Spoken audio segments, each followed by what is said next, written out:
ஒரு மகிழ்ச்சியான செய்தி. இதயம் நல்லெண்ணெயின் விலை லிட்டருக்கு ரூபாய் 105 குறைஞ்சிருக்கு. செப்டம்பர் 2023ல 1 லிட்டர் இதயம் நல்லெண்ணெயின் அதிகபட்ச விலை ரூபாய் 503.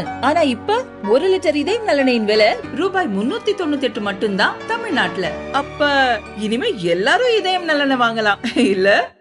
புதிய வக்பு வாரிய திருத்த சட்ட மசோதா பார்லிமெண்டின் இரு அவைகளிலும் எதிர்க்கட்சிகளின் பலத்த எதிர்ப்புகளுக்கு மத்தியில் நிறைவேறியது. ஜனாதிபதி திரௌபதி முர்மு ஒப்புதல் அளித்ததை தொடர்ந்து வக்பு வாரிய திருத்த சட்டம் நடைமுறைக்கு வந்துள்ளது. இந்த சட்டத்தை எதிர்த்து சுப்ரீம் கோர்ட்டில் வழக்குகள் தொடரப்பட்டு வருகின்றன. அந்த வரிசையில் திமுக, காங்கிரஸ், விடுதலை சிறுத்தைகள், இந்திய கம்யூனிஸ்ட், தமிழக வெற்றிக் கழகம் உள்ளிட்ட கட்சிகளும் ரிட் மனு தாக்கல் செய்துள்ளன.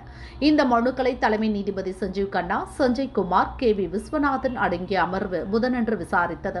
அப்போது நீதிபதிகள் 2 கேள்விகளுக்கு பதில் வேண்டும் என கேட்டனர். ஒன்று, இந்த வழக்கை ஹைகோர்ட் விசாரணைக்கு அனுப்புவதா? இரண்டாவது, மனுதாரர்கள் எந்தவிதமான வாதங்களை முன்வைக்க விரும்புகிறீர்கள்? இரண்டாவது கேள்விக்கான பதில்தான் முதல் கேள்விக்கான பதிலை தீர்மானிக்கும் என்றனர்.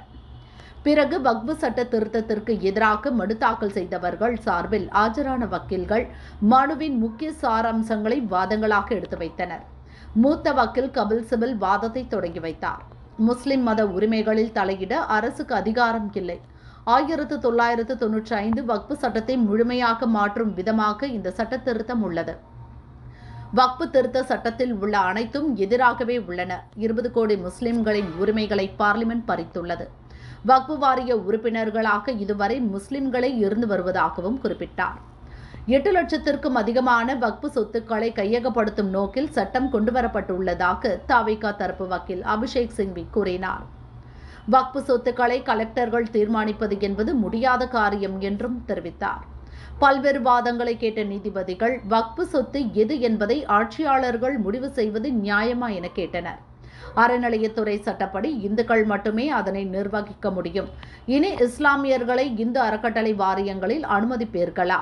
ஆங்கிலேயர் வரும் வரை சொத்துக்களை பதிவு செய்யும் நடைமுறை இல்லை. 14, 17ஆம் நூற்றாண்டுகளில் கூட சொத்துக்கள் வக்புக்கு தானமாக அளிக்கப்பட்டிருக்கும் என்று கூறினர். இதனை கேட்ட மத்திய அரசின் சொலிசிட்டர் துஷார் மேத்தா விரிவாக கருத்து கேட்ட பிறகுதான் சட்டம் இயற்றப்பட்டது.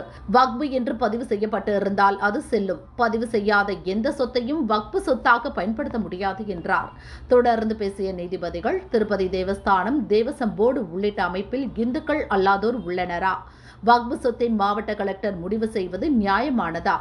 ஏற்கனவே வக்பு என்று பதிந்த சொத்து புதிய சட்டத்தின்படி செல்லாதது என்று அறிவிக்கப்படுமா? வக்பு சட்டத்தில் மட்டும் ஏன் புதிய நடைமுறை என்று அடுக்கடுக்காக கேள்விகளை எழுப்பினர். வக்பு சட்ட திருத்த மசோதாவுக்கு எதிராக தொடரப்பட்ட மனுக்கள் மீது பதிலளிக்க மத்திய அரசுக்கு நோட்டீஸ் அனுப்ப உத்தரவிட்டனர்.